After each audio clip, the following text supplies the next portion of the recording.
Հայաստան համահայկական հիմնադրամի այս տարվա ամենամյա միջոցառումը անցավ գրեթե աննկատ։ Սա մեր համահայկական վիճակի անկեղծ ախտորոշումն է։ Մենք Հայաստանում և Սփյուռքում տարիներով սովորել ենք զգացումներով խոսել Հայաստանի մասին, բայց ոչ պատասխանատվությամբ ապրել նրա համար։ Եթե համահայկականը սահմանափակվում է տարին մեկ հուզիչ տեսարաններով, նվիրատվություններով, դա միասնականություն չէ, դա պատրանք է։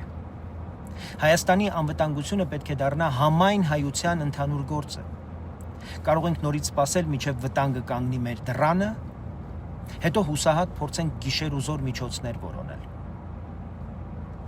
Պետք է փոխել այս մտածողությունը և սովորել փող հավաքել մինչև փորձությունը, ոչ թե աղետի պահին,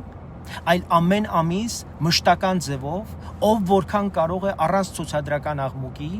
բայց ներքին պարտքի հստակ գիտակցմամբ։ Համահայկական հիմնադրամը պետք է դառնա մեր համընդհանուր կամքի գործիքը և մեր վարքագիծը։ Կարող ենք վիճել, տարբեր կարծիքներ ու քաղաքական հայացքներ ունենալ, բայց պետք է ունենանք մեկ հստակ ընդհանուր գիծ՝ Հայաստանի անվտանգությանը ծառայող անընդհատ կազմակերպված մասնակցություն։ Երբ համահայկականությունը դադարեցնենք պատկերացնել միայն երգ ու պարի տեսքով և այն դարձնենք ամենամսյա կարգավորված համատեղ պարտավորություն Հայաստանի անվտանգության համար, հենց այդ ժամանակ էլ կունենանք իրական համահայկական հայրենիք, ոչ թե հիշողություն նրա մասին։